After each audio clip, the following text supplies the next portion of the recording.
Assalomu alaykum do'stlar, sizlar bilan bugun bunaqa monitorli DVD ko'rib chiqamiz. Nimalardan iborat monitor DVD? Birinchi o'rinda displeyimiz tayyor. O'zining drayveri bor. Drayveri pitaniya ketyapti. Mana bu esa displeyga ketadigan signallar. Mana bu miyasi, именно mana shu izobrazение chiqarib beradigan miyasi displeyga ulangan. Simlar, antennasi mana televizor ko'rsa bo'ladi, DVD yana boshqa pristavkalar ulasa bo'ladi, VGA porti bor. Mana pitaniyasi. Xo'p, mana knopkalari, mana tepada bu knopkalari. Mana bu esa отдельный blok, bu DVD bloki.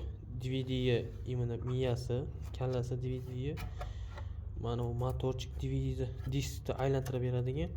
Bu головка deyiladi, o'qiydigan. Diskdagi signallarni o'qiydigan головка.